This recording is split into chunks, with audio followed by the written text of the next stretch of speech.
Hey everybody, welcome to the PC Perspective Podcast. This is episode 325, being recorded on November the 5th, 2014, as long as Ken wrote everything down inside the show notes correctly. I'm Ryan Schraub. I'm Berfmadel Gabelbop. Oh, I think he got that one wrong. Jeremy Hellstrom. I'm Josh Breath. And I'm Alan Malventano. I have no idea what's happening on the show anymore. Off to a good start. I can see that, Josh, did you find beer this week? I did. Oh, thank God. My wife got paid and made some deposits after I paid all the bills. All right. So is it Natty Light? Natty Ice, maybe? Ice, you get that extra kick in the beer there. Oh, hey, that's what I'm drinking. Oh, Yeah, hey, well, it look. was leftover from the weekend. I had some lower GI distress from about Sunday on, and so I Great. stopped Perfect drinking news. for a while. It's amazing what When you it does say for for your a budget. while, you mean Monday and Tuesday? Pretty much. Huh? Okay, well, on that bright and cheery note, let's get into stuff. We record this show live, everybody, on Wednesdays at 10 p.m. Eastern, 7 p.m. Pacific. And I'm just going to leave it vague like that because I don't know if it's daylight or savings time anymore. Or daylight, is it standard or daylight saving? Yeah, whatever it is. 10 p.m. Eastern, 7 p.m. Pacific, figure it out. At pcper.com/live. If you want to join us live and you're maybe a forgetful type person, you can go to pcper.com/subscribe. This is important. You go here and you sign up for this little tiny form here. It asks for your name and your email address, and you hit a submit button. That's all you do. And we signed you up for this list, and all we do is send you emails when we're about to do live streams. Today we sent it out like 20 minutes beforehand, so my bad on that account. We were working out some issues with the streaming server and didn't want to send it out while we were maybe having disconnections involved. And I should also note, you want to sign up for that. You want to sign up for that at pcper.com/subscribe because next Tuesday the 11th, we're going to have another NVIDIA-sponsored game stream, this time for Assassin's Creed Unity. And if you paid attention to our Borderlands streams, we had prizes to give away. And I don't know exactly what the prizes are yet, but we will definitely have some. So Assassin's Creed Unity live stream on Tuesday the 11th. Sign up for that reminder at pcper.com/subscribe. All right, enough of that crap. Let's get into hardware from the week. Josh, you reviewed the MSI GTX 760 from MSI. This is a mini ITX card. What does that even mean? What is a mini ITX graphics card? Okay.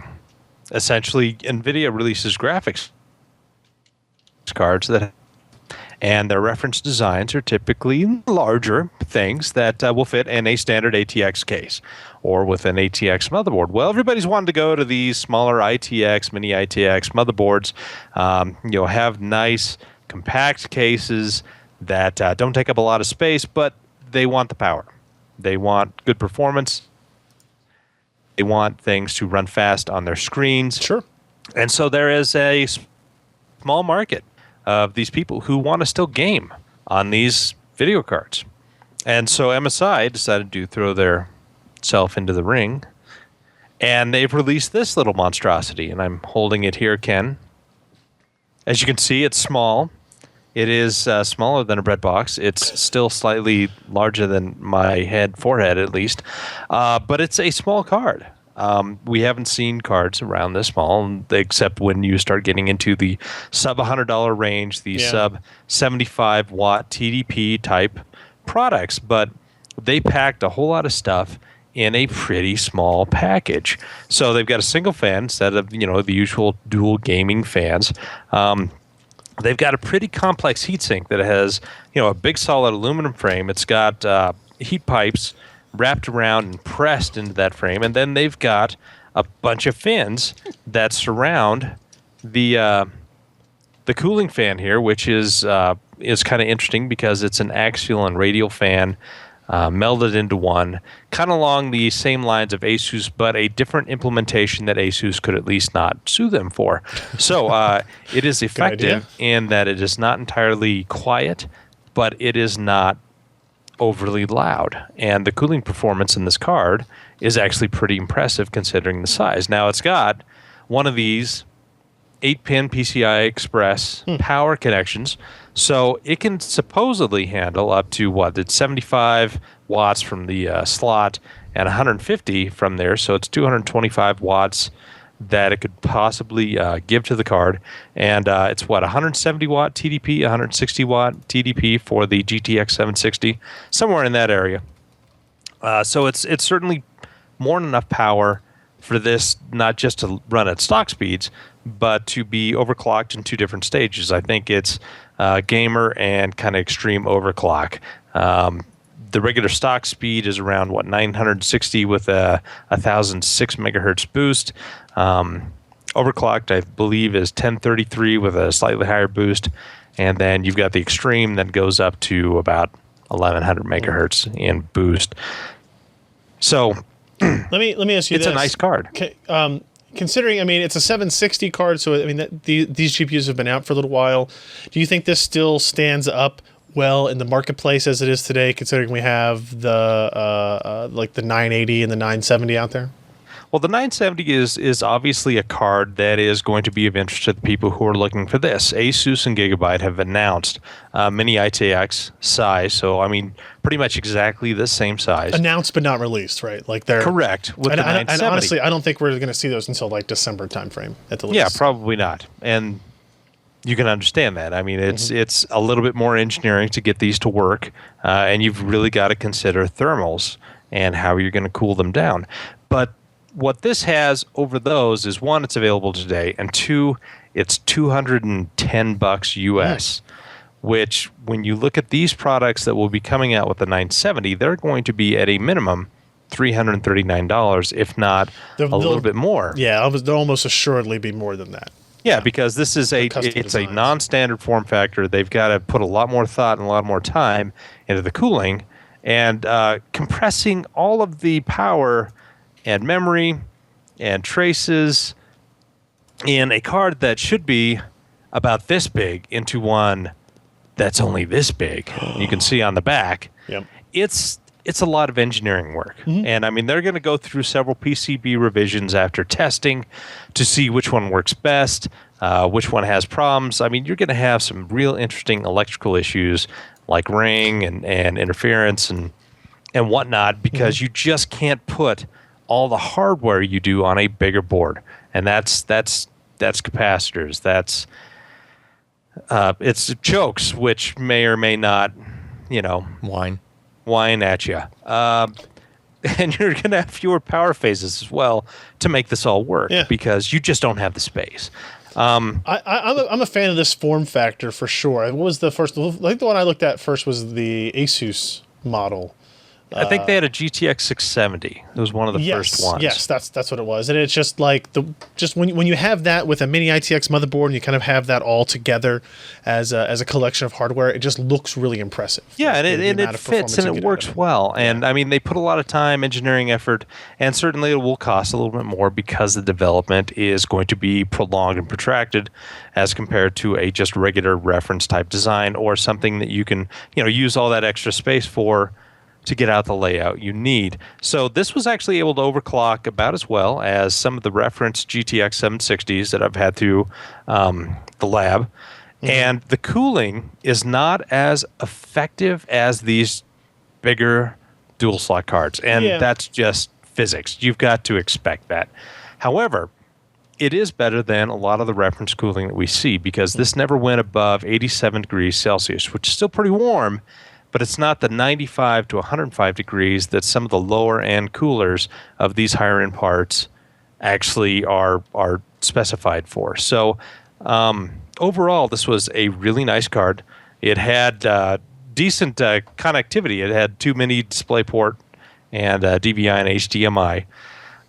Again, it overclocked well. It's not overly expensive for what you get. I mean, $210 for this. Consider a month ago, you were looking in the 260 range for a GTX 760 before the 970 and 980 were released, and AMD also responded with price cuts. So overall, this is still a good product to have, because we don't see any 970s in this form factor until, again, like you said, December. And not only that, but we haven't heard anything about a GTX 960. Not yet. Not yet. I mean, eventually nothing. it's going to happen. Yeah, sure. But it's going to be a while. I mean, they're not in any real rush until we get finer processes down that people can actually afford, and we'll get good yields and good electrical performance out. We're probably not going to see a huge amount more new products. I mean, certainly we're probably going to get a couple from AMD, but with NVIDIA, it's kind of up in the air because they're kind of on the cusp of processes available for what products. So anyway, MSI made a really neat looking product. It's got the little dragon guy. Of course, it's got a dragon guy. It's a dragon army. It's well built. It's got this really nice plate on the back that cools the memory on the back and also provides some good stiffness for the PCB. And for the size, the cooler is really great for what it does. And so I have no complaints with this card whatsoever. Nice. So if you want to see all the benchmarks and everything, Josh has those all on the review at pcper.com. So check that out. Mini ITX graphics cards. What's the world coming to? Speaking of what's the world coming to, SSDs. The world's already there. Solid state drives, solid state disks, if you will. More like VNAND SSDs, if you want to be like what the world is coming to. Alan wrote up a story that is an 850 Pro kind of roundup. We've already looked at the 850 Pro, so we know what it is. We know what the technology is behind it. Yep. But we'd only tested one capacity. This time we're testing all of the capacities from 128 to 1 terabyte. Yep. What did you learn in that exploration of the multi-capacity drives? So the thing we really wanted to know in testing all of these different capacities is what the 850 Pro does in comparison to other SSD controllers and other combinations of flash. Like, you have your Marvell controller that's in like the M550, right? Crucial M550. And you have like some other models that had come out recently that had different capacities, and you would see basically lower write speeds as you dropped off to the smaller capacities, right? Right. So we just want to know what the 850 Pro did in that respect, as well as just general performance at the smaller capacities, because you have fewer dies, right? So whereas wherever you have IMFT flash, that's like your Intel Micron joint venture 20 nanometer flash, that kind of stuff. Those dies are 128 gigabit, right? Micron has since made like some 60 nanometer smaller half capacity dies on purpose to try to fix this issue. But basically with the regular sizes, your write speeds will drop all the way down to like around 150 meg per second at 128 gig, because there's basically only 8 dies in the drive, right? So, so that's kind of an issue, right? And this flash, the VNAND in the Samsung 850 Pro, basically just doesn't care about any of that, right? Because at least on paper, this flash is 3 times faster. Right, so there's the dies are slightly lower capacity, so you need more of them by a little bit, like 50% more. And that doesn't sound like a little bit. Well, I mean, it's 50. Well, it's 86 gigabit versus 128 gigabit, right? So you need to add like another, right? That's not necessarily a bad thing because it's much easier for them to make them because it's like a 40 nanometer process or something like that. Kind of easier for them to make them because it is vertical NAND, right? It's 32 cells stacked high within the same die. But in the end, you get roughly 3 times the performance for a given capacity, like in the end, given capacity of an SSD, right? So that means that the 128 gig model of the 850 Pro almost saturates SATA on writes. What's a performance test I can show that looks at that? Let's see, probably yapt, like sequential writes. That's the best, easiest one that shows a spread. And basically you see all the other competition there. Let's see, you got it up? Nope, that's sequential reads. Sequential writes, here we go. So you can see like the red line down here at the bottom is SP610. Which controller is that? That's the Silicon Motion. Silicon Motion. Yep. It's really, it's not the controller that's the limit, it's the flash. Sure. Okay. Right. It's just it's writing to the dies as fast as it can. It's just the dies take a certain amount of time. Okay. And there's not enough parallelism there. And then the green one is another of that same series, but then the next lowest performance is this Crucial M550, the 128 gig. Yep, that's 128 gig M550. Which is kind of on the slow side, right? Yep. And actually, if you're curious about like the MX100, what it would do, it would actually perform very similar to the ADAT is in that chart. So that red line at the bottom, that would be like an MX100. 128 gig. Okay. So, but then you see all the Samsung drives all sitting there right at the top. Yep. Including like that kind of medium blue line there Right is here. the 128 gig. Yeah, it's still higher than most of the Still other at about drives. 450 across all the way across Yeah. the size there. Okay. Huh. Yeah. So, it's really, really good performance, right? The only issue is that the 128 gig is kind of the higher cost per gig, right? You're paying almost like $1 per gig for that capacity because, you're paying for the packaging and the controller and the other stuff. You don't really get economies of scale Right. in the pricing until you get to like the highest capacity. Yeah, so the 128 gig now sells for about $120 Yep. on Amazon, whereas the 1 terabyte is $645. Now, those are still expensive for current generation SATA SSDs. They are. They definitely are. Yes. But you were saying when we kind of did our video for this it's the best SSD you can buy, consumer SSD you can buy. Essentially, it's better than the SSD 730 from Intel. It's better Yep. than the M600 from Crucial. Oh, the M600? Yeah. Yeah. Definitely better than M600. Is the 550 is the 550 is okay. the most recent one that doesn't do the weird SLC, MLC Gotcha. flash stuff. Yeah. And it has a 10-year warranty. The 850 Pro does. The 850 Pro does. Yep. Yeah. Right. No issues with the Slowdown thing. The slowdown issue we have with the 840 Evo. That was only with the Evo. It's only with TLC Samsung drives. This is MLC, okay. so you don't have to worry about that. And not only that, it's been fixed. You just have to do the patch. So it still comes down to what the consumer values, that ultimate performance level or Yeah. just the super low cost. Right? Yep. Because 850 Pro is not going to be, and will probably never be a super low cost drive. If the 840, 840 Pro, 840 Evo, if you Yeah. extrapolate that out, 840 Pro is still kind of an expensive drive. And we do suspect an 850 Evo. Right. Coming, we right? talked about rumors and all There's that been stuff rumors all over the place. Yeah. before. But I would like to see that drive, like an 850 Evo, when it's in SLC mode, when it's using its write cache, Mm-hmm. right, might even outperform this, even in the smallest capacity, yeah. right? Because the SLC, again, is going to write faster than MLC, right? Now, of course, the TLC speed would be slower than an 850 Right. Pro, but there's just so much overhead there, right? Every other model in that line, other than 128 gig, is saturating SATA on writes almost no matter what you're doing. Yeah. There's so much excess there, right? So I wouldn't be surprised if, like, say, a 1 terabyte theoretical 850 Evo, if it existed, even in TLC mode, would probably still saturate SATA. Might still be that fast, This is the kind of drive that I would be on the lookout for Black Friday deals, like holiday deals. Like Yep. I can understand like not wanting to pay the current prices because of how cheap other SSDs are. But if there are any sales on these that kind of bring them down even close to that range, Yep. might be something that you look at to jump on, Yeah. or add it to a Christmas list and make somebody else pay for it, and you don't care what the price per gigabyte is. Yep. So that's an option too. And I will say that, like, the read speeds are pretty much saturating SATA even at the lower capacities for any of those controllers, any of Right. those types of flash, right? So the reads isn't really that much of an issue. And if you're not so worried about the write speeds, then just go for the better deal. Right. You're still going to get good performance. It's not like as if it's, Yeah. the other ones are bad. It's just that they won't perform as well overall, and especially in writes.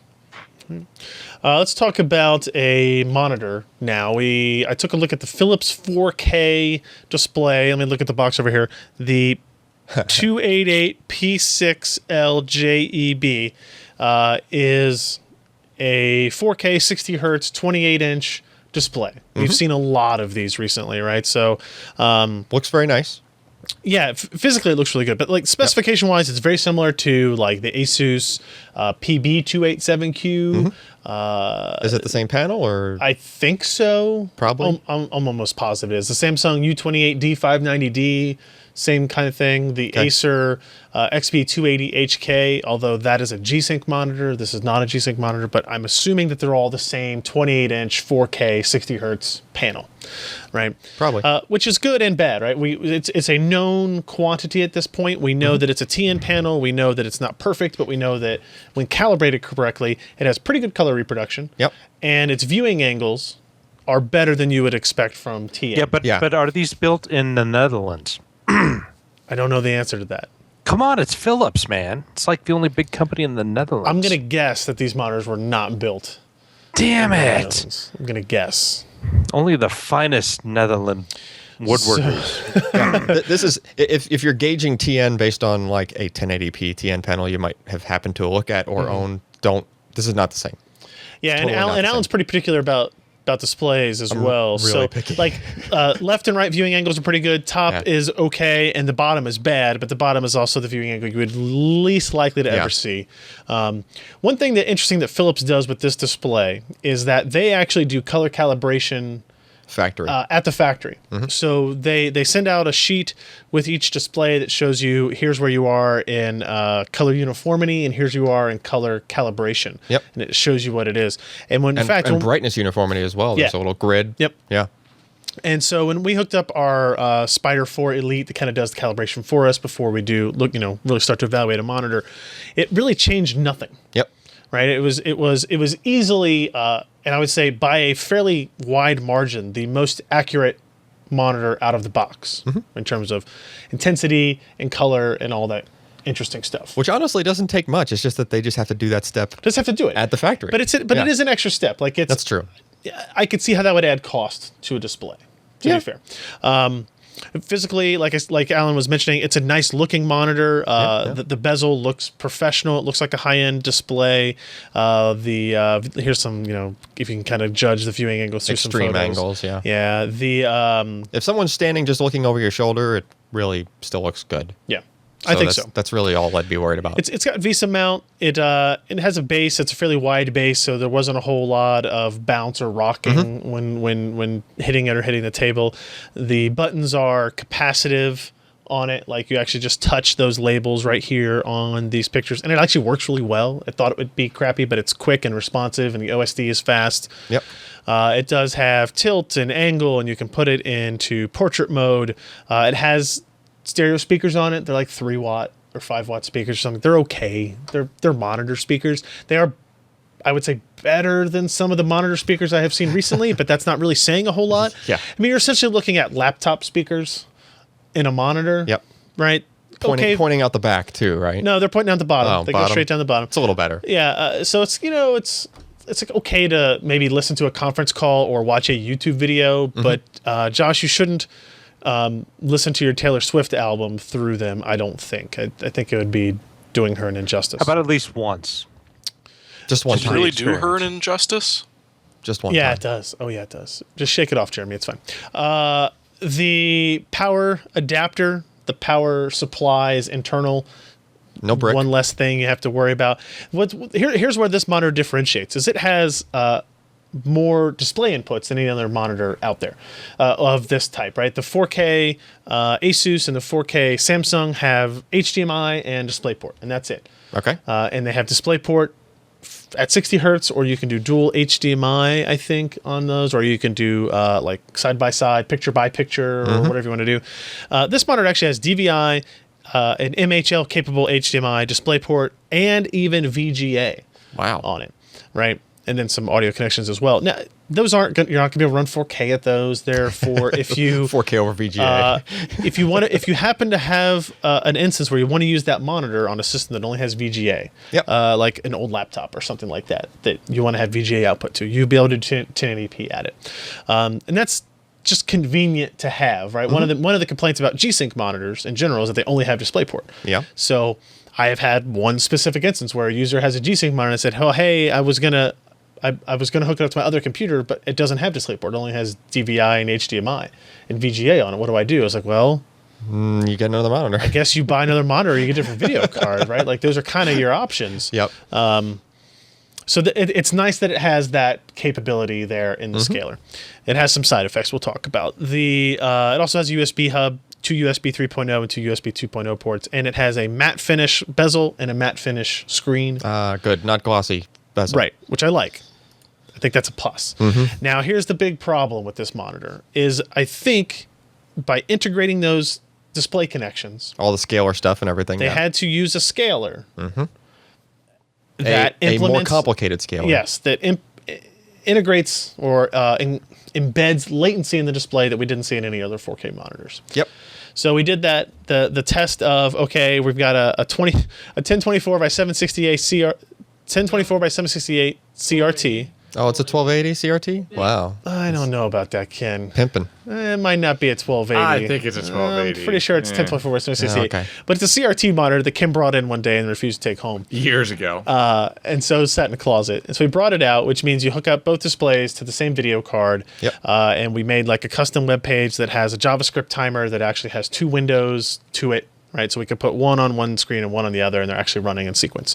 And what you can see is when you look at the picture, the LCD is showing 49.914, the CRT is showing 49.964, which is a 50 millisecond latency in the panel. And that was pretty consistent too. Yes.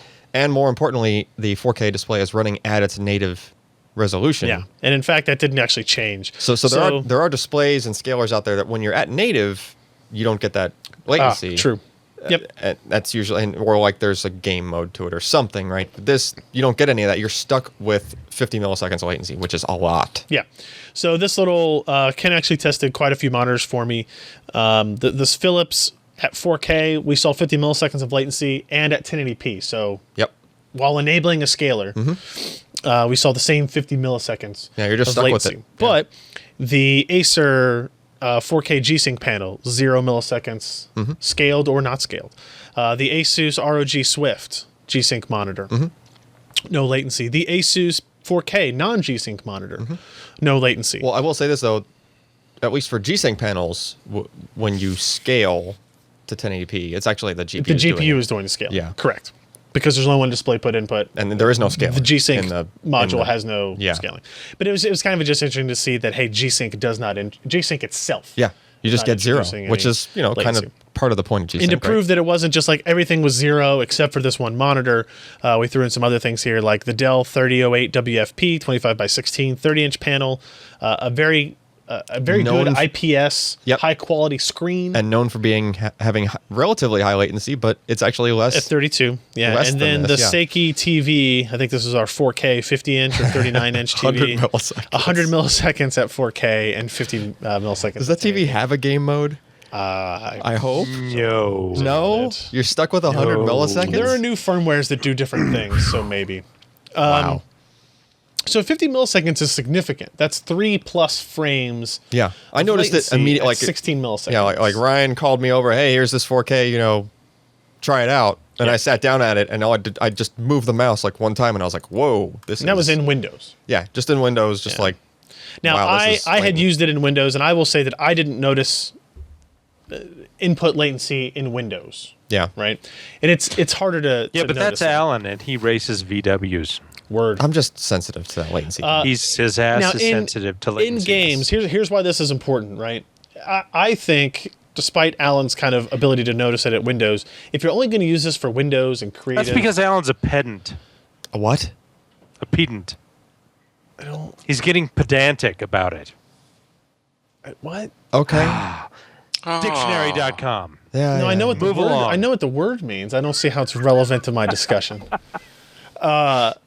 I think it's still fine to use on Windows, like in a desktop environment. Yeah. He's just doing production stuff. Like if you need it's a 4K monitor for content creation, this is going to be good because it's going to have good color out of the box. You don't have to worry about having a color calibration tool or something like that. The only thing I would worry about is if you were trying to sync audio to video and just kind of eyeball it by using that display in particular, you might actually find yourself 50 milliseconds off. Yeah, in your I audio. would guess that might It's be even possible. hard to tell the difference of. But but for gaming, like I don't think this is a monitor. If you're looking for a 4K monitor for gaming purposes, I don't really think this is a good option, which is unfortunate. And I went to Philips with this information and gave them more than a week to say, hey, why or fix it or something, and they didn't really have an answer for us. We're holding on to the monitor for a little bit longer, and in hopes that they maybe say, well, here's a new firmware they released that has a game mode or something that bypasses the scaler as long as you're using DisplayPort or something like that at native resolution. In which case we would be able to revise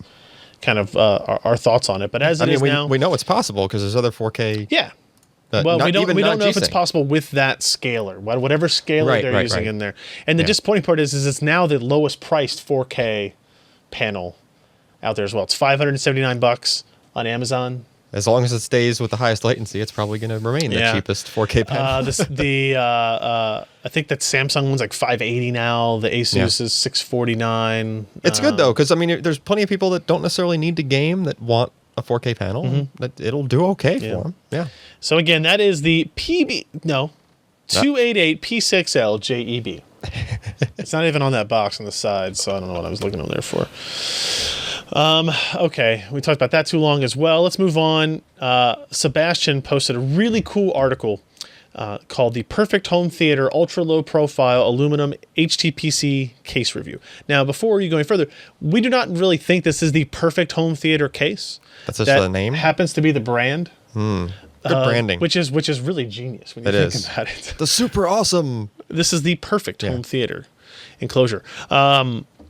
So look at this thing. Look at that. Look how tiny it is. Actually, that looks It's so small. That looks perfect. It looks really nice. That is like the perfect size for a home I would theater. say what I would like to see here is you can see the insides of the optical bay. They need like the little black brush thing. But that's because he doesn't have a drive in there, I think. Oh, really? He didn't install a drive? I don't know if he did or not. Well, he did later on. I don't know that's. I don't know if it's in that picture. Yeah. Okay, fair enough. Because I think that'd be drive side. That. No, that's usually on the face. Oh, okay. Yeah. Fair enough. Yeah, I don't know. But here it is with some. Look at that. I don't. What I is didn't that? Is that even a DAC? notice it when I just noticed the Yamaha receiver. Well, amp. Yeah, there you go. He would hate it if I called it a receiver. You you almost just can't did. even tell that, Hey, like, Sebastian, that's a nice receiver you got there. yeah. You can't even tell that there's like a PC sitting on top of that. What are we looking at here? This is a thin mini ITX motherboard or case rather. Yeah. Thin mini ITX. So it's mini ITX height With or very length, low width, profile everything. very low profile everything. You don't Yeah. get standard size DIMMs. You get SO-DIMMs. Yep. In terms of heat sinks. 23 millimeters max. Is that what it is? You got about 2 options ever. Yeah. And this case ships with one, I think. He wasn't super excited about You it. can add it on. It's okay. Like, there are like a couple It's an of add-on add-ons for it. Yeah. Not Because where else are you going to get one? There's that Noctua one. there's a Noctua Yeah, that's there's- like The only one. yeah, but I mean here you can see you can see some of the case as he unboxes it, and it looks really nice. It looks like a great piece of home theater equipment. You can see the branding on the bottom, Perfect Home Theater, and we'll go through a couple of pictures here of him installing it. So here is kind of the inside layout. There's a thin mini ITX motherboard. You can see it's using SO-DIMM slots. You've got a buy one PCI Express slot, but it's by It's 4. by 4. is that by 4? Yeah. Yeah, you're right. You have to use a right angle adapter Yep. to make that Yeah, useful. you just can't play. You couldn't plug anything in if you I wanted think to. they ship with one of those. Yeah, I think that's again. all- You can buy one. I think it's Okay. another optional add-on to it. Mini PCIe or Mini MSATA PCIe. maybe. look at that. 2 4TB reds in What is there. that? So here's the very heat sink nice. that it comes with, and the right angle PCI Express adapter there, and there that is installed. There's the heat sink installed, and there's all your components at work. It looks like that's a wireless card right Yep. there, isn't it? Yep. No, it's not. No, Does that's look like SSD. an it doesn't Oh. have an antenna connector, so It has no antenna connectors. You're correct. Oh yeah. So that that too. is your storage, and he's got the memory there. Is there another? Oh, this there's another somewhat spot for optical a drive. there's another spot for a wireless adapter next You know to they can't see your screen. Well, it's scroll up.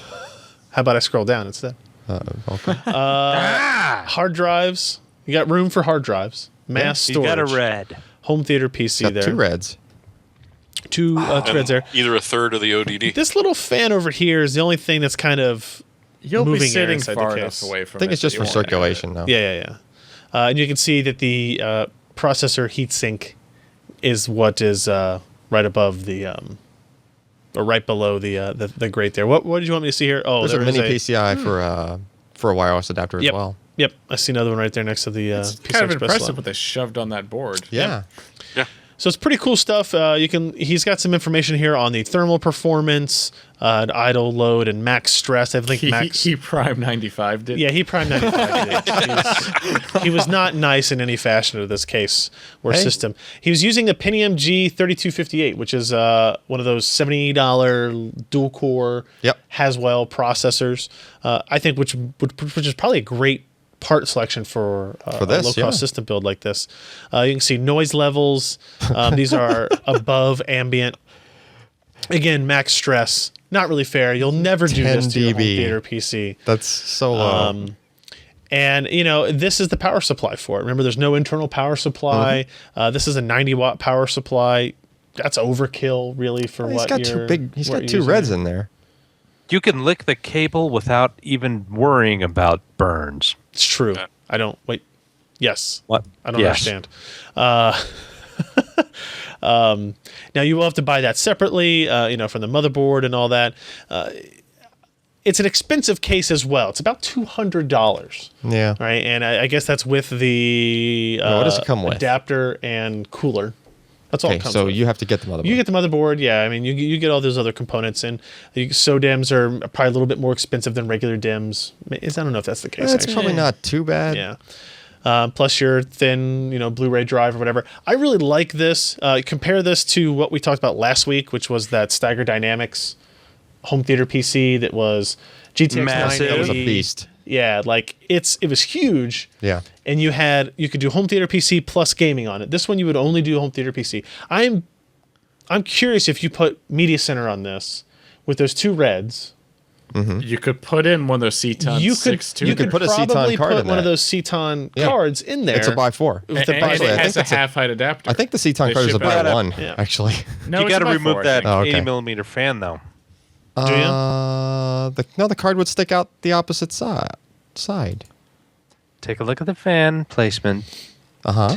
Right to the motherboard. Yeah, I see what you're saying. Yeah. You might. It's going to be awful damn It close. may Yeah. be close. Yeah. Well, that Ceton card is only a 1 Yeah, width. it's not very hot. Like, there's not a lot of Z. Yeah, right, in there that really card. isn't much Z on the Ceton card. It's pretty much It'd just be like, close. I think it would be close. It's worth noting there. I would love to see that combination, Yeah. right? That Pentium would be plenty. Again, we talked for about it that. last week, and we talked on the video. Like, I would love to try Media Center at my house if there were such a thing as a Media Center extender that I could put at all the other TVs true. besides an Xbox 360. Because I'm married and have a wife. So Yes. You need the wife acceptance factor. yeah, this is a really cool product, but it is expensive at $200. It's for, I think it's not an unfair stigma. It's a small object. We expect smaller things to, in general, be less expensive, but that's not really the case with computers. Super thin laptops are more expensive than regular laptops. this is an super aluminum- thin tablets are more expensive than bulkier laptops. This is or aluminum, bulkier tablets. all aluminum case, though. I mean, that's nice. Sebastian calls it a impressive and attractive addition to the living room PC market. It's expensive, but is in keeping with the higher cost of producing a custom enclosure entirely from aluminum. The width allows for seamless matching with existing components, and design adds minimal height to any AV stack. The trade-offs with such a low-profile design might make this enclosure impractical for many, but if you're looking for a very slim case or are ready to embrace Intel's thin mini ITX form factor, I would look no further. I think that's pretty cool. I might have, I don't know. We'll see. I might have to try this stuff. Have him send this over for a Yeah, little bit. I think, like, even if you weren't necessarily doing tuning, which you do, but if you cut the cord and you running like Plex and HPA Go and stuff, it'd be amazing. It'd be Yeah. probably next to silent, thin, small. You can just That picture of it with the amp yeah is really cool. And Like, if you put a Yeah. TV tuner in that, like that's half the size of your cable box. And That's replaces sweet a anodized bunch of aluminum. other Sweet. components. Sweet. It's pretty cool. Anodized. I'm a fan. I'm a fan. I'm actually a human being, but I'm a fan. Let's move on to other stuff. Jeremy, NVIDIA announced game bundles. Tell me what they are. Well, it's sort of bundle singular, to be perfectly honest, because they've got 3 games. You get to pick one if you've bought a GTX 980, 970, 780 Ti, or a plain 780, or a laptop, which is including one of the new 980Ms or 970Ms. You get to choose either The Crew, Far Cry 4, or Assassin's Creed Unity. This is a nice little bundle that they've put together for people that have bought cards recently, and we've had confirmation that a couple of our readers who picked up a card within the last couple of weeks are being honored with codes for games. I find that incredibly surprising, and I'm super excited that was the case. Yes, no, that's amazing. Somebody especially if they do pull it specifically, off, yeah, because somebody I specifically don't know that mentioned they've got the Newegg. codes. That's true. I don't know if they have them yet, but Yeah. they have But said it would be they're just doing. awesome if they did. Yeah. I mean, it's obviously kind of in line with what AMD has done with Never Settle, where you get to pick a game instead of like being told what game you get. All of these games are Ubisoft games, right? Mm-hmm. I think So they you are. get that It is in nice partnership Uplay, with Ubisoft. huh? And in a way, it does make a lot of sense because every single one of them is optimized for certain NVIDIA stuff. Oh, sure. Like their take on tessellation, the new HBAO Plus, TXAA, and And you get to deal with Uplay. Okay. Uplay. What do you play? It's really not that bad. It's really it's the least invasive of all of them, even including Steam. It doesn't have the same Yeah, functionality totally. as Steam, but it's incredibly lightweight. And you still start. I don't know. Well, I could almost say this. With when you have a game in Steam that is a Ubisoft game, it actually has to run Uplay, but it just kind of starts up in the background and runs Steam away. and Uplay pops up. Yeah. I'm so happy. Yep. And Oh, then old friend, I've missed updates you. itself. Wouldn't you rather still have the game on Steam as opposed to having to purchase it through Uplay? Yeah. Okay. Yeah. Then shut up, or you can have Origin 2. You Electric hear me? Boogaloo. You hear me?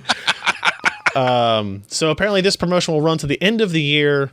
So that's pretty good. I like the idea that I don't know how much the 970s, when you can find them, are going to be like 340 to 350. How much are the 780s going for now? Well, I'd keep an eye on the 780 Ti. It is the better card, but I don't think they're very much right now. Yeah, I know they came down a whole bunch once. It says What's quickly Maxwell? checking 300s, Amazon. aren't they? Yeah. Just trying to see how cheap you could get into their Well, the bundle. first one's $714, so maybe not. Don't pick that one. Don't pick that one. That's not the right one. No, it's not. So that's the NVIDIA bundle program going on through the holidays. That's pretty neat. Those are all three games that I would consider, buying and playing. Yeah. I can't say the same about all of the games in the Never Settle bundle. To be fair, there are a lot more games in the Never Settle bundles, right? But that was kind of the biggest complaint as Never Settle kind of stretched on, was like, these games are getting older and older and older, and they're becoming less and less interesting. These are all brand new. Assassin's Creed comes out the 11th, Far Cry 4 comes out the 18th, and The Crew comes out December 2nd or something like that. So all brand new titles to... What a crappy month for games. yeah, what a horrible month, Crappy. as it turns out. Speaking of Assassin's Creed Unity, it has NVIDIA-exclusive effects via GameWorks, of course. Such an interesting debate here. GameWorks has definitely has its name dragged through the mud. Assassin's Creed. This was interesting because Ubisoft put out a video specifically kind of demonstrating the features TXAA, PCSS, which is percentage closer soft shadows. What? I don't know what the percentage is. Maybe it's 100% closer. I'm not sure. Okay, think of it this way. Okay. There are leaves up in a tree, I see them. Yep, I'm and envisioning it. you've got the sun shining down. In most Are they games, you including the see sun? the individual leaves with nice sharp edges. Okay. But in real life, You light don't get does not that. filter that way. So it depends on the percentage of how close to the ground That's the these percentage. things that are Okay. causing the shadows. Oh, wow. Gotcha. They also have Geometry Works Advanced Tessellation, which is just a slightly modified version of tessellation. So it's taking everything else out of it, like looking at screenshots and video of Assassin's Creed Unity, looks awesome. People can say that Ubisoft makes unoptimized games. They can say that the debate we had last week about PS4 and Xbox One hitting performance walls from Ubisoft's anonymous developer being bogus because of how they work. But I mean, the stuff that they have shown of this game looks awesome. I Cinematic. just hope it comes out that way, right? Because we've Yeah, seen games correct. look awesome before. We need to see it ourselves playing No, here. You can look around in the videos, the art assets that they have spent time on. That's textures, models, sculptures, architecture. It's pretty rich, and that must have taken a lot of man hours to do. Yeah. I mean, they talk about, when we talked about last week, they're talking about using half of the CPU to simply decode Texture data, or it was, no, the lighting. Decompressed lighting. decompressed lighting data structures that they just had to pre-bake and store in there, right? So that's a lot of pre-work. That's a lot of asset generation being done. Yeah, that does look on this pretty stuff. amazing. I mean, though. this stuff again. This is in a video that you can get on YouTube or whatever. It's on. But the can you get it at Assassin's 60 frames Creed per second channel. video? I don't know. I don't know if they uploaded at 60 frames per second. If they didn't, we will soon. I don't know if that's the case. Speaking of video card news, hey, this news post came from a person that none of you even know about. And I'm not even sure how to pronounce his name. Rumpelstiltskin? Andre DeCoste. Close enough for American. Friends with Scott. Michaud. Shouldn't we know how to pronounce his name, though? He literally, no. No, I shouldn't. No, we No, shouldn't. Too much French going on. I'm Got American. Ubisoft. These are French Canadian. No, What do you expect from me? I don't know. Andre Somebody's got to go to DeCoste. Louisiana a bit more. How's that? If only we could go to Newfoundland. We have Vancouver, got Quebec, Newfoundland. Nah. No, he's in Ontario, anyways. How would you, Jeremy? How should I pronounce this name? Oh, I would go with Andre DeCoste. Okay. All right. Haha. Success. The other Canadian on the show says I was correct. So this is information about 8 gig variants of the R9 290X coming this month. I will go ahead and say that I heard today that they're launching tonight. Sweet. I have no idea. I didn't get sent one, so I have no idea. But apparently Sapphire is going to release an 8 gigabyte version of the R9 290X, which to me seems kind of insane. That doesn't really need it? What? That it doesn't need it. Like, I don't... Okay. But it does if you're going beyond Earth. Yeah, so that was the issue, right? When AMD launched the Civ Beyond Earth like benchmarks and they started showing it off, they said, "Look how good the 290X is," and it turned out that they were showing an R9 290X 8 gigabyte card. Yeah. And I was like, "I don't think that exists, guys." They're like, "No, it's gonna be a thing." Yeah. And I went and looked, and there was like one place selling it in the UK, but it was a it was a reseller specific SKU. Oh. And I was like, "Guys, that doesn't count. I'm sorry that's not a thing." Yeah, like, if you can't buy it.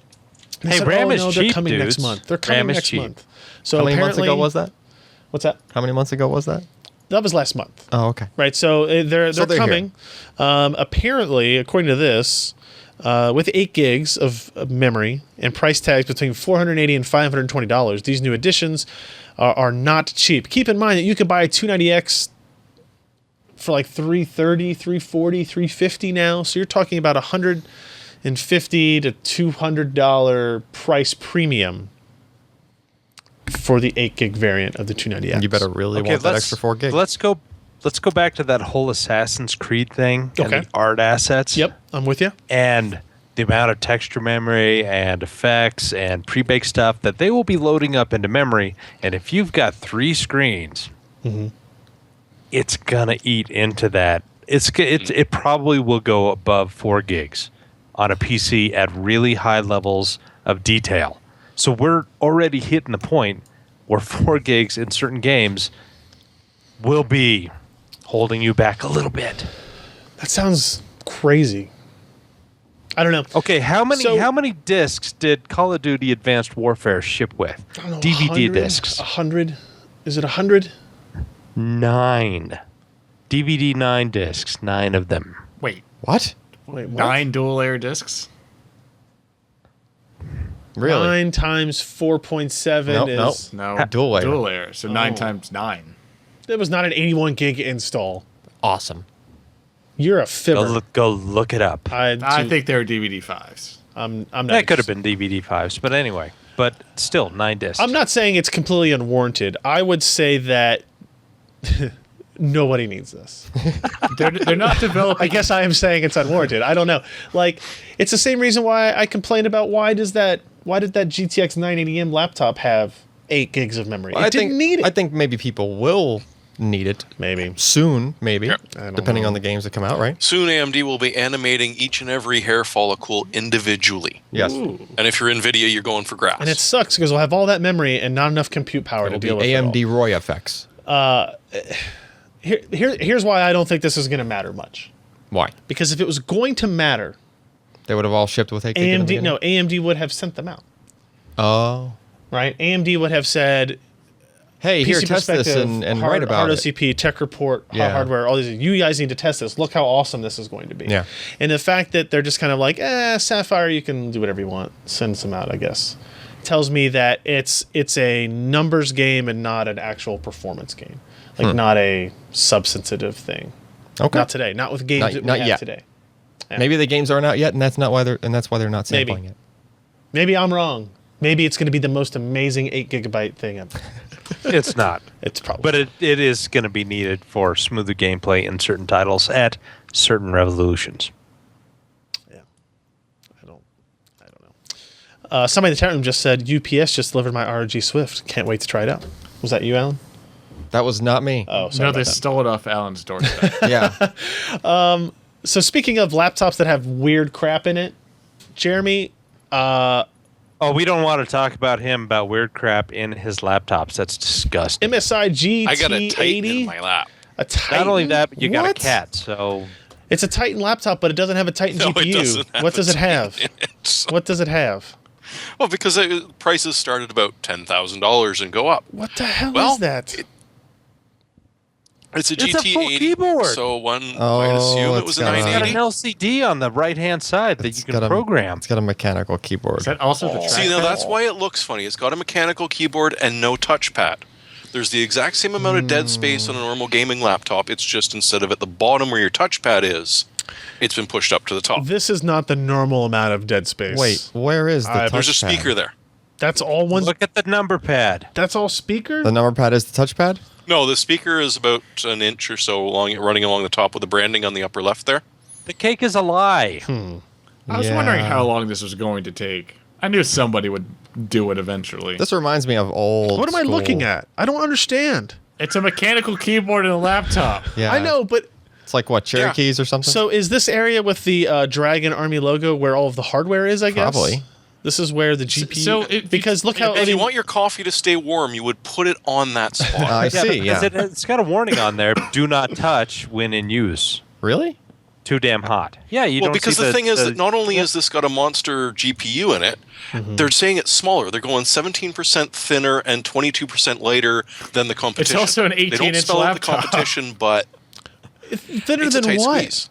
It only weighs 12 pounds. Come on. What is its Yeah. closest competitor? That there is no other laptops with a mechanical PC with the LCD just desktop sitting on top. keyboard. This is like if you took an Apple II and took the CRT and just turned it over on top of the keyboard Just take the LCD and just Yes. stick it on top. and said laptop. Look, ours is thinner than that. This I You don't want MSI to advertise with you, don't you? no, I think this is really cool, but it looks so weird. No, this isn't Doesn't cool it? because if you try to use this as a laptop in public, you are the biggest asshole ever. That's true, yeah. It'll be like... Sitting on a keys. plane. Starbucks. First of all, I am at need Starbucks, and I've No. if I have my Wi-Fi and cell phone jammer, I can use this as long as I want playing Yeah, a yeah. single player game. Or what if you take it out on a laptop? Oh, but and you don't do or on that a because you'll plane? ruin your cloud sync. Take You it can out on a save plane. Your keyboard Don't program. ruin my There's macros. cloud Sir, we only You said stole my small. cloud sync. Only small devices may be used No, during you flight, take it on sir. a plane and you say to the guy in the middle seat, "Excuse me, I need to borrow your, Could you put your tray Can I down." put your tray? You just put the other two people's trays down. You just stick it on You top. can touch the number pad. And the three people in front of you. Could you guys all lean your Well, seats no, one of forward? the guy You in need to front move of your you that his seats up. seat may catch on fire. So what other hardware is in here besides a Cherry Brown MX Switch keyboard? I mean, Those are the clicky ones, aren't they? But No, now not what is the Oh. what is the depth of that? Like, It looks like. Well, I don't know what it that's looks thicker. like. I look down at this and I'm like, no, there's not a chance that's okay. so a standard keycap with Click on the link over to their website. 27 millimeters of thickness. It's probably the depth of a standard like gaming mechanical laptop? gaming keyboard. yeah, but I'm trying to figure like Like take a mechanical keyboard. look at and put that it in front of you. picture. Look at So the that picture. keycap itself is 27 millimeters. So you got to have a little bit more than that for throw. Yep. Yeah. And then whatever the backplate underneath it. Yep. That's nuts. It's not a dream. The first ever gaming notebook designed by MSI with an integrated Cherry Brown MX Switch mechanical keyboard by SteelSeries. I want to use one And of I these looked for about 'cause it looks 15 minutes for ridiculous. something to click on that page, and I there's nothing. do. There's. So wait. There's nothing. Listen, I don't think this got answered. Is there a touchpad? I don't No. see one.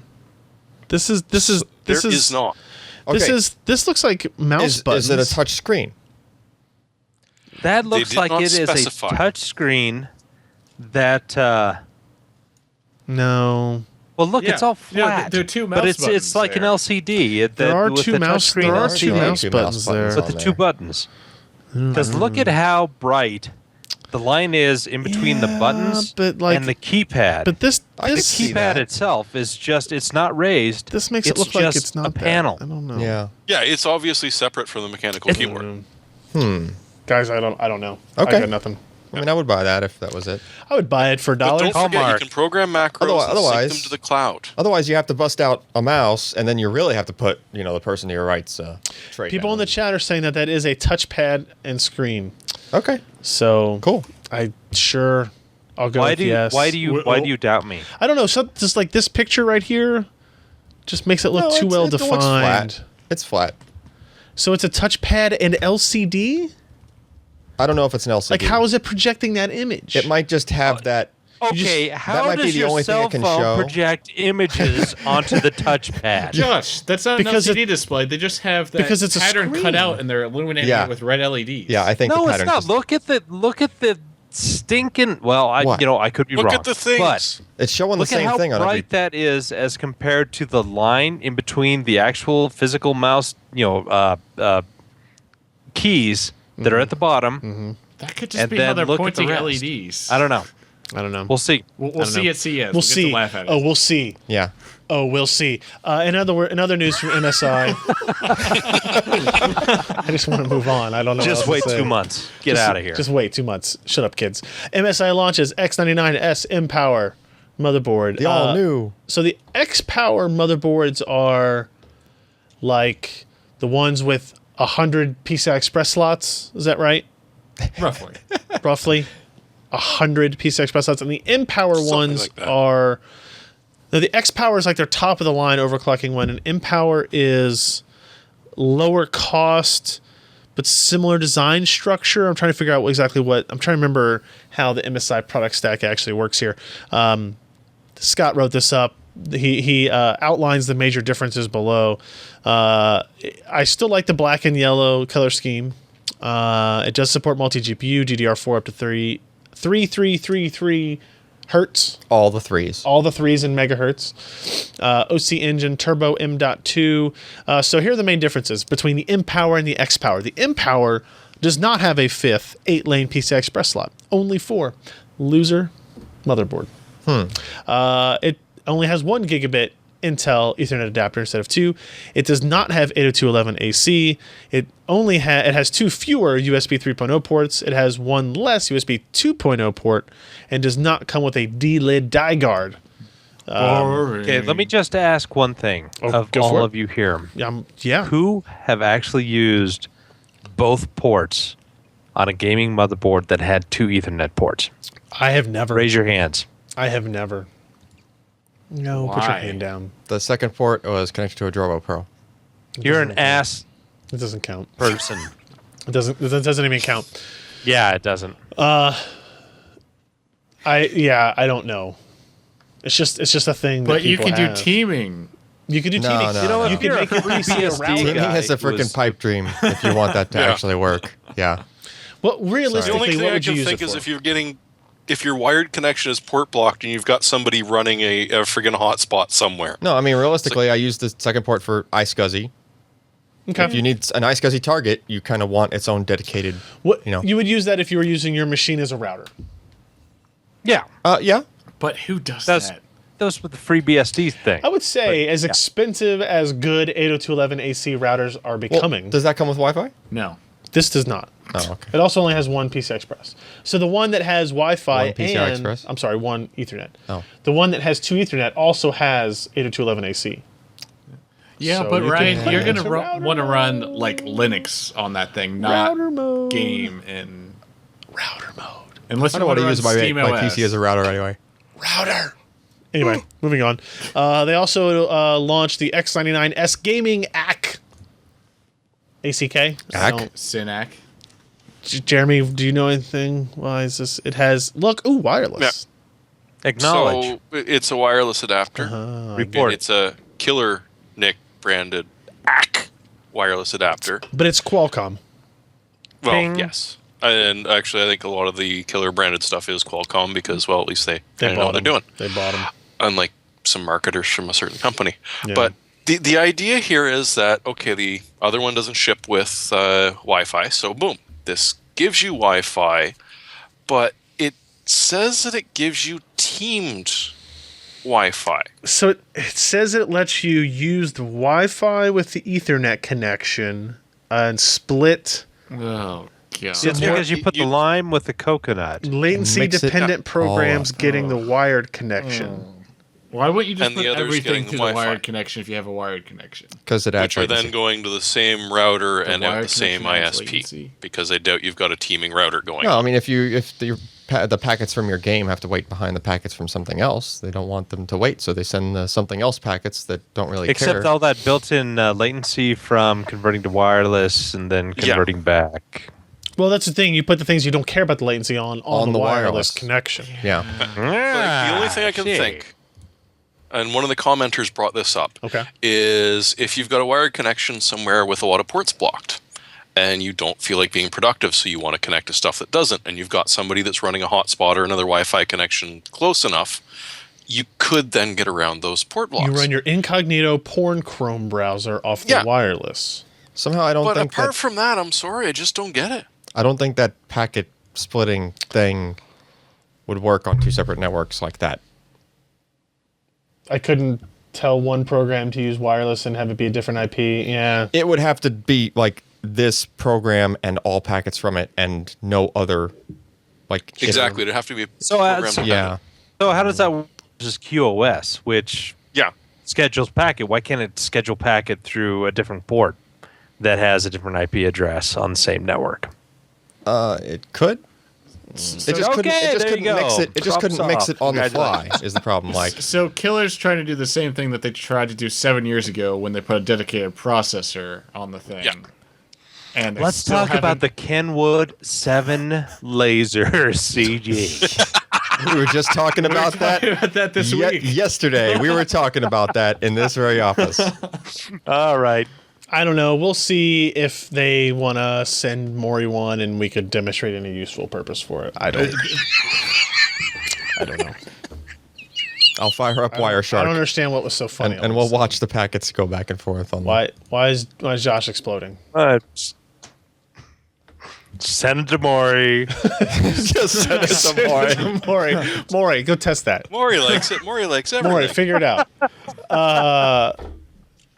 Let's see what else happened. Corsair is launching more accessories. Sabre RGB gaming mice with optical and laser sensors. Your mice has underglow now. Oh, dude, body. Look, it's like your car. No. It's supposed to. Boom, boom. You get your choice of sensors. The optical model starts at 60. Laser starts at 70. Which would you rather have, Josh? The optical or the laser? Laser. Yeah. Lower latency, apparently, on laser. All right. As the name Plus, implies, it's got frickin' lasers. Freaking. which one of them works better in any fashion on like frosted glass? Oh.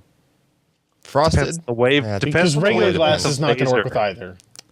Yeah, frosted. I don't know. It's kind of a. That's kind of like Toss up. when I travel. It annoys me the most is when they have like a wood table desk like in the hotel room, With and the then they put a frosted piece glass of on. well, they put a piece of glass over it. Yeah. And then I'm using my mouse. And I'm like, so I got to go find a magazine somewhere. And like somebody's probably went to the bathroom and used Yeah. this magazine to read, Yeah. and now I'm using it as a mouse pad, and this is the worst. Mm-hmm.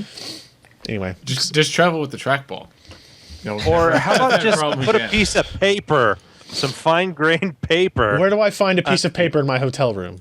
Oh, I don't know. The notepad God, that they leave you. no. The little tiny you- notepad like Yes, that. I want you to mouse on that little. Oh, let me fold up a piece of paper I can put in Let me my get some toilet paper. laptop case. Get a really then it's high got DPI foldings. mouse and then Then it's got folds in it. And You should it's roll bumpy. up your gigahugic.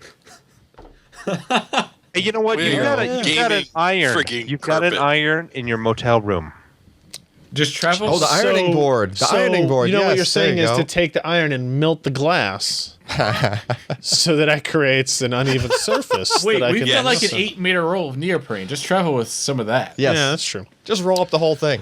As the name implies, a Sabre RGB includes 4 LED backlit lighting zones that can be set to one of 16.8 million colors.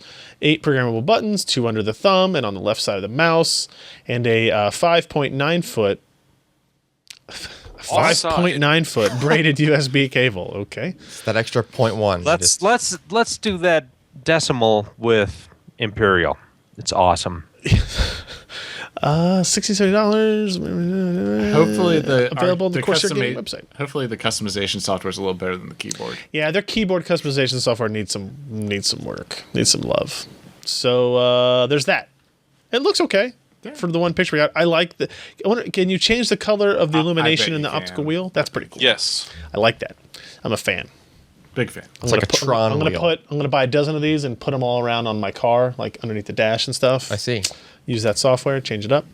Toshiba launches new 4 terabyte and 5 terabyte 7200 RPM desktop hard drives. Anything interesting here, Alan? I like how they say they're only compatible with Windows 7 and newer. It just kind of made me laugh. Why? I mean, It's their advanced format, which means they use 4K internally. They're 4K clusters. or for those sectors, of you or- wondering about the cost per gigabyte of the SSDs, 5 terabyte model, $399. actually 320 street Oh. price. Oh, really? Yeah, he's got that at the. Damn, because I was hoping to scream $399. You can't now. Now it's 320. It doesn't can't. have the same ring. $320. Does not have the same ring to it. Yeah. But they're hitting 1 terabyte per platter on these, which is The 5 pretty good. terabyte model. Yeah. I think it's both. They probably just have one fewer platter in the 4 terabyte. You can do that when you hit the nice round number like that. Spinning discs. You're so cute. Yeah. Oh, it's adorable. Okay. Yeah. Yeah, I mean it's a hard drive, and it's 7200 RPM, so it's going to be on the Have we Loud and seen? hot side. on the yes on the hot side is it'll draw more power and That's okay. it'll perform better though That's too. fine. So yeah, Yeah. Who cares?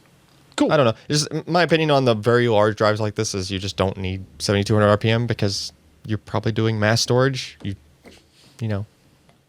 Like bulk storage, like you're just putting large amounts of media and I would like to backups see and one of stuff. those benchmarked. Like if you are going to use, for people who still want to use like OneDrive as their primary drive, they only want OneDrive. They don't want an SSD plus other drives.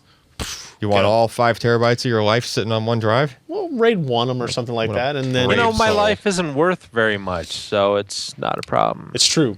It's worth less than that hard drive? Yeah. Okay. Yeah. I mean, I'll verify. All right. Go to Snopes.com. You'll figure it out. Our final story of the day, LG. It's about a 4K monitor, the 31MU97 Professional DCI. What's DCI? DCI. I don't know. 4K monitor. So what's interesting about this? Oh, digital cinema something? Yeah, It's digital cinema. what, Detective Chief Inspector? Yeah, I think that's it. So rather than being 3840 by 2160, this monitor is 4096 by 2160. So it is actually the first monitor, not the first monitor, but it's one of the few that actually meets the 4K designation. Oh, it's actual, like It's cinema 4K. actually yeah. 4096 by 2160. Aspect ratio between 17 by 9 and 19 by 10, So that's, whatever that means. so I mean, that's the actual resolution of 4K, like legit if you content. had a is what you're red saying? camera and you're shooting in 4K, it's 4096 by 2160. Oh, okay. But 3840 by 2160 is a 4K standard. There are two right, just a 4K different aspect ratio. Yeah. Yeah. Yeah. Yeah, more or less. That's a sweet aspect ratio.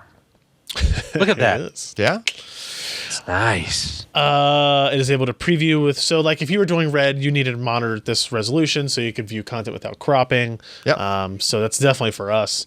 So they're going to charge a lot. It's an of money. IPS. It's not that much money. It's an IPS 10 color input.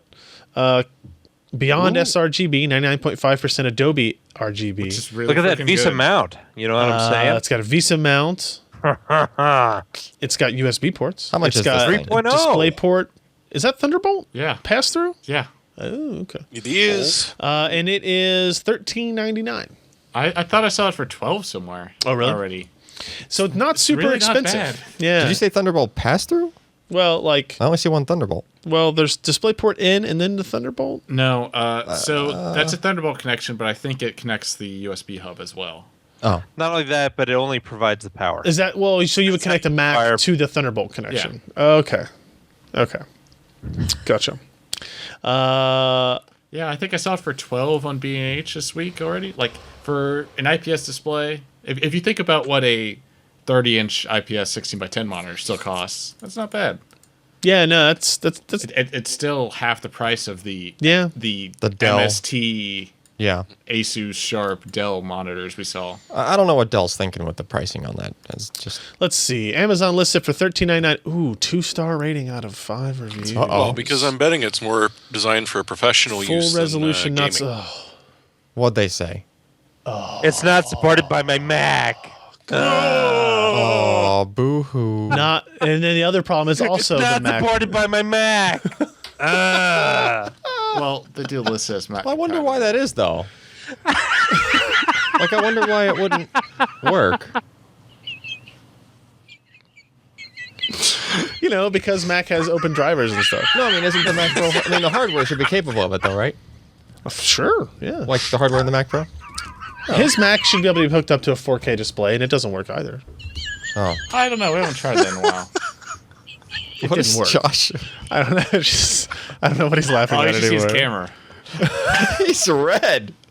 Wow. 13. I'm seeing it for $13.99. Maybe you saw it for. Oh, hey, look, PCPro.com. Oh, hey, look, that's us. What? I want to know. I want like a contrast MRI of Josh's brain during one of these things. I want to see what happens. In stock at Newegg, $13.99. It's like it's all lit up at the same time. We've never seen this. $13.99. $13.99. Does it work on my Mac? 1 star. It's gonna be a new meme. Oh, man. It's got speakers too. Just so everybody knows. It's got. I'm sure they're even more got horrible speakers. than. Look, yeah. All right, let's get into our hardware software picks of the week. I'm going to do a quick, tease hardware pick. This is the Lenovo Yoga 3 Pro. And this is interesting for a couple of reasons. One, it is kind of, it's the same style of machine that Alan's using there. Yoga 2 Pro. That, does the thing where you can just Thing with the thing. bend it back on itself, just Yeah. like you could if you were Josh, and it goes into tablet mode and all that stuff. It's got that new hinge, the watch hinge design or whatever. We'll see how that goes. It's very thin. It's very light. It has 10 watt hour less battery than that. The Yoga 2 Pro, which is what you have there. It has some pretty cool features in it. The most striking of which, the most immediate, is that it has the Intel Core M5Y70 processor. So this has Broadwell Y in it. They actually ship Broadwell? They actually shipped Broadwell in 2014, and it creates. I'm going to try to write this up tomorrow before I leave to go get drunk and watch the Bengals play football. It's a really, really interesting thing because the performance of the Core M processor compared to the performance of the Yoga 2 Pro. Yoga 2 Pro has, that's a Core i5 4200. Something like that. Yeah. The performance is worse. The performance of this processor is lower, and it was expected to be as much. This is a 4.5 watt TDP processor, and that is a 15 watt? Something like that, yeah. 12 or 15 watt TDP processor. But how much slower? it's close. Single threaded, it's very close. Okay. Because it does more boosting and stuff. Yeah, that's super cool too because it's rated at a 1.3 gigahertz clock speed. Sounds really slow. Seems right? like, yeah. But I've seen it boost as high as 2.6. Now it's not going pretty to do high. that for very long, but it does it. Yeah. And then we Okay. took it apart and you looked at the PCB and the processor's so tiny. The smartphone-sized PCB. Yeah. It's really cool. And it has the battery life on this is maybe 30 or 40 minutes more than that. Maybe Yep. like 30 minutes. Yep. But it does it with 10 less watt hour battery, which is interesting and disappointing in my opinion. I am of the mindset of give me that 10 or actually give me 20 more watt hours so that I can make this All day, a more day. impressive battery life experience. Yeah. But what they have done instead is kind of say, let's make it a little bit better battery, but let's make it thinner and lighter instead of kind of the other way around. I imagine, hopefully what they'll do is they'll take this and kind of apply the ThinkPad mentality to it, which is let's make it a business-oriented thing, which is a little bit thicker, a little bit bulkier, a little bit heavier, but More now you battery can get life. 18 hours of battery out of it instead of 8 or whatever it is, right? This But can it output full resolution to the LG monitor? No, I don't. No, it can't. It only has micro One star. HDMI on it. Yeah, that's true. One star. It only has micro HDMI. Although the display in that is It's 3200 by 1800. yeah. Same as on that. all the monitor maker's fault. So hopefully I'll have a write-up on this tomorrow or Friday on this and of the Core M5 Y70 on itself. It's a really, really interesting thing because it's a step backwards in one direction and it's a step forward in another direction. Yeah. And I think what some people will decide, and what I'm debating if I have decided, is that if they should have branded it differently. Yeah. Like going from a Yoga 2 Pro to a Yoga 3 Pro, I would have expected better performance, Yep. right? And you don't get that. You do get slimmer. You do get a little bit more battery. Yes. Listen, Yoga's like the only brand they've ever had remotely take off that wasn't ThinkPad. So Correct. Yeah, that's true. Yeah. they're milking it for all. Yeah, actually, I'm sorry. This is a 1.1 gigahertz base clock speed and a 2.6 gigahertz turbo speed, which is exactly what I saw in our testing. 802.11 AC, 8 gigs of memory, 256 gig drive, $1,400. Pretty fast AC, by the way, on that. Yes, I mean I ran it at the great thing is now that we have gigabit internet to do like a wireless test. We don't have to set up like multiple machines to test locally. Yeah. We just do a speed test, and I was able to get. getting? I got like 280 megabits through the wireless. We Make a should bits- download something off Steam on that laptop. Yeah. So yeah, more preview on that coming soon. I like it. I've been taking it home the last few nights and kind of just using it as a machine. The keyboard has some changes, and we'll talk about that. It's a thin machine, There's so you less you keys. there's one fewer row of keys. But I do really like it. I'm just not. I think I would. I hate to say it. I think I'd wait for the ThinkPad. Yeah. But I say that if they do it, I say that every year.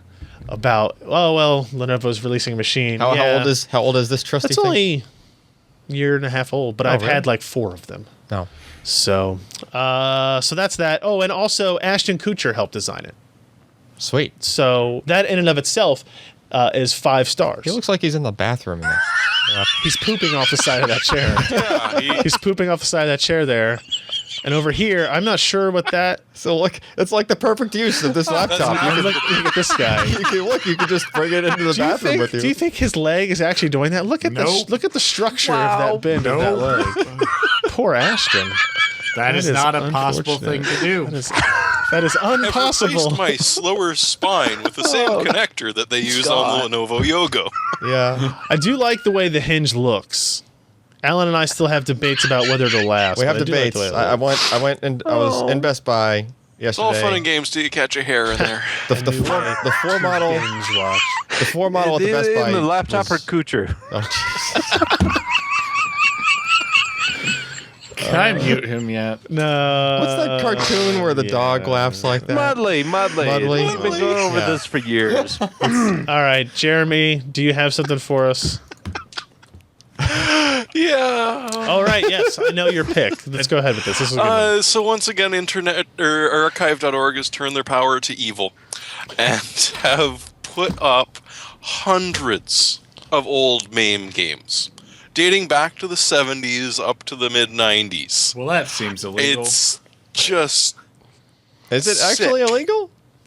they're using SMAME or JSMAME, sorry, and the vast majority of them, it takes a little while for them to load there, but they run an emulator, it starts up. There are quite a few of them which don't necessarily work. They're more just proof of concept, but there are a lot of them that do just work perfectly. They've got a curator for it, which you can email if you're running into specific problems, a tech support forum. For the legal department to reach? yeah, like Yeah, if Kroll just ain't loading for you right, there's somebody who can help you. why would they do this? I don't know. Why Well, I mean, would they are. you? Because They are- it's super illegal. They are very old and they're games. like a Oh real no, organization. that's why they don't go into the late 90s. These are all, at this point, the trademark has been more or less Oh expired. my I lord! don't think that's right. And not all of them load. You better. No, wait, Contact tech no. support on that. That's the arcade startup sequence for some games. Hold on. I It think might- they can still sue This you. looks for like a quilt my wife posting knit. There you go. There you go. There you go. Look at that. All systems go. All systems go. Are you ready to joust? No. Are you- I think you're supposed to have a Factory settings. controller attached for most of Now, these. that's one of the problems. Like, one of my favorite memories is playing Victory Road, but Victory Road had a joystick which rotated so that you could continue walking forward while your character spun around on the screen. It spun all the way around. If you tried to do that with a joystick, you would snap the handle off. So That sounds fine. Yeah, Josh. maybe we're going to see some projects building new controllers just to play these free games on internet.org. No gamepads detected. Boo. This one doesn't seem like it's going to want to load for you, does it? Hit the. Oh yeah. Hit the buttons in the insert coin. Player one insert If coin. only you had a mechanical up keyboard there. on that laptop. There, up there. They got Zizzy, Try they not got to- Galaga. Oh, there we go. Ooh, He's advance. got it. There you go. Advance. Insert coin. Player one. There you go. I don't know where your keyboard I is. don't. Oh, I love. I know where his Joust. keyboard's at. It's on his laptop. Prepare to joust. Buzzard You should- bait. Use your I don't arrow know if keys. it's Your mouse Use is the arrow do keys. shit. Whoa, there it goes. Jump. I don't know how. Jump, He's jump, gonna kill jump. you. How? You're dead. Oh, there we go. There you go. Control. Of course, it's control. you gotta get you above them. died. I know how to play Joust. Damn it. Not in today, Are you you don't. sure? Your cone is where's too my- young. Your oh, cone there. is too young. These Oh. these are latent controls. Yeah, I mean, you might need to be on a desktop for this because you're trying to do Java. it's in a Java, browser. It's and I have about JavaScript. I have It's about not four. Java. No, I think it is Java. It's Java. JS It's a Java name? emulator of an emulator. Yeah, it's an emulator running in an emulator. I believe awesome. I have like 40 tabs open. There's that too. Yeah. Come on, get him! Oh, yeah! Oh, yeah! Hey! Oh, the Get the egg! egg, The get the egg! egg. Oh! Ooh. Oh! You just took it up the pooper. Get the egg! Oh! Okay. All right, I'm So done. All right, let's move on. So Yeah. done. Josh, what do you got?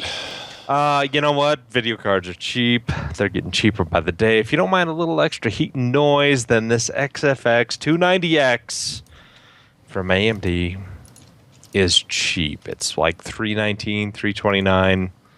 It's a lot of power for not a whole lot of bucks. Number one bestseller. Number one bestseller. In graphics card fans.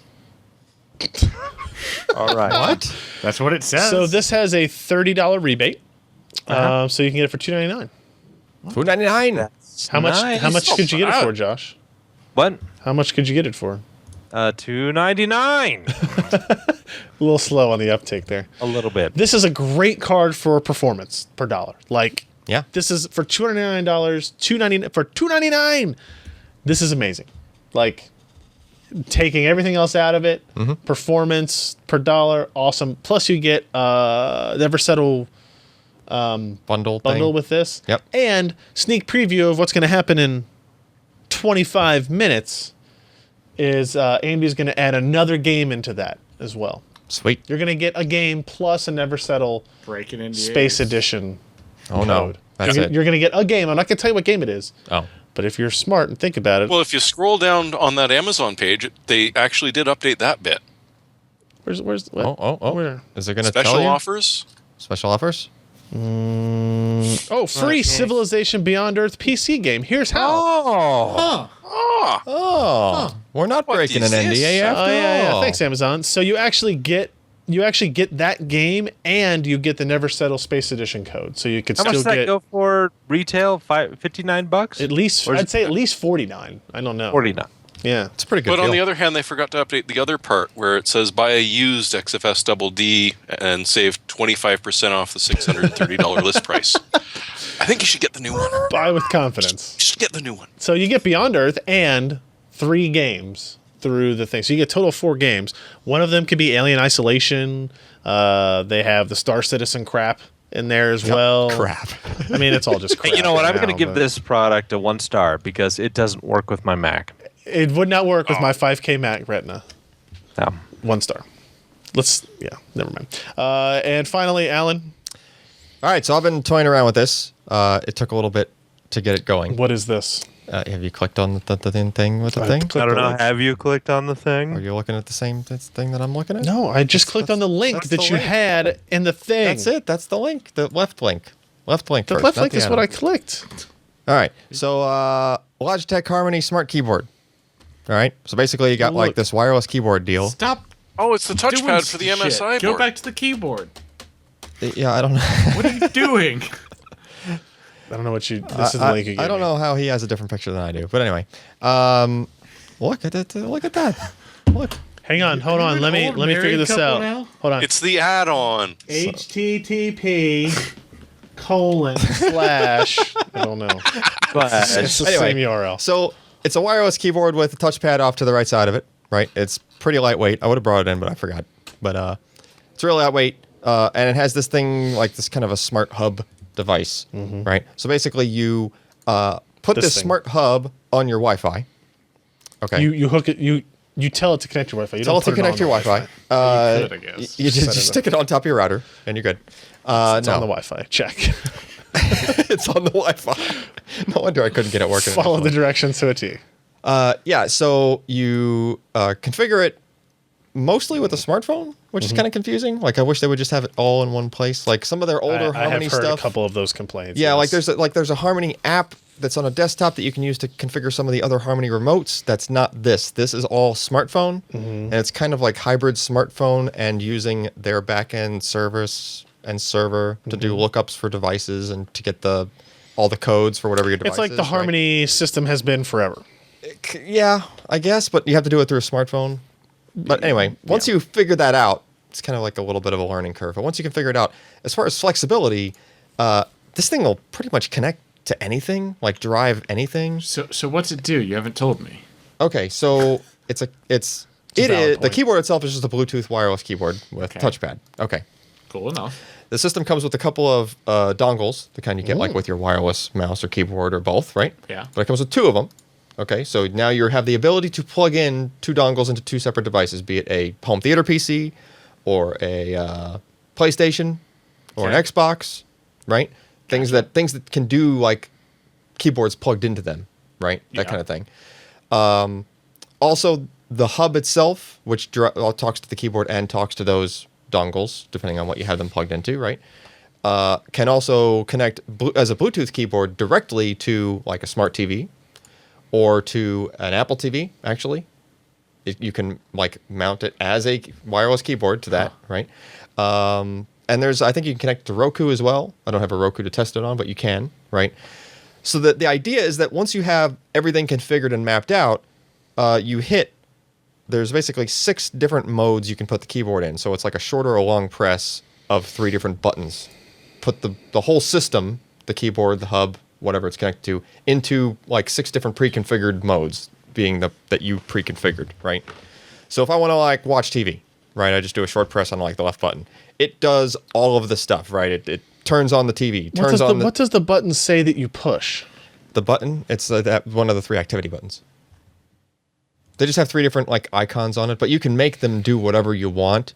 You just have to kind of remember, okay, the left button is... You have to remember the left button short press You can make is it TV, whatever and the you left want, button, like- long button is Well, they could just Roku be porn? They could just only leave you with 3 options, but they gave you an additional 3 by doing long presses of those. You're talking about these buttons? Yeah, those same 3 buttons on the screen, right? The one that looks like duplicate on the screen, and I want to direct a movie? Yeah. Launch Windows Yeah. Movie Maker. But the real idea there is you have 6 different combinations, right? Okay. So if say you put it into like Apple TV mode, right? It would power your TV on, power your soundbar on, switch the TV to the right input. You actually tell it which input your Apple TV was plugged into, Yeah. right? It does all that switching. Have you ever used a Harmony remote before? but there's extra steps. Because right? this does all this. This will also map the keyboard and mount it as a Bluetooth connected keyboard to the Apple TV, Okay. all at the same time. So there's an added Okay. layer to just if you have the regular Harmony stuff and you know about that and you're just like, Alan, I already heard all that crap. Alan, I already heard all that. Yeah. So this is all of that Yeah, with But the what if I keyboard want to added. change the channel on some? Okay, so that's the other thing. They're actually pretty smart about this. When you go through those configuration options, it's like, all right, so you had this particular TV and this sound bar. All right, I know that you're you basically can choose which devices for each particular mode. And it's like, all right, I see you added your TV and your soundbar. So it, for me, automatically mapped the volume up and down and mute keys of the keyboard, which is on the top row there. It's like the F keys are kind of inverted. That's not how I want to interact with my TV, though, is it? What do you? No, that's the thing. Like those volume keys and mute But automatically I don't want to mapped hit. I don't to want my to have a soundbar. keyboard in front of me and doing function up to change the volume. Do I? But it's basically the same exact thing that would happen like on a laptop with those keys. That's what I'm saying. Right, the volume up and down and Yeah, stuff. no, I get it. It just does it. If you just happen to have Okay. the keyboard on your lap, Okay. The Right. cool thing about the Harmony is you can hand it to somebody who doesn't know anything and they can use it. yeah. And But, okay, so but this keyboard, you can't really do that. well, here's the thing. That's what the add-on is for. If you want, like, if your preference was to have this keyboard set up for home theater PC setup, but then you need the additional wife acceptance factor or spouse acceptance factor, you can get this add-on remote, which they also sell as a package with that same hub. Right? Just the hub and this remote. But if you already have the hub because you bought the keyboard part, you can just get the Smart Control add-on. It's $30.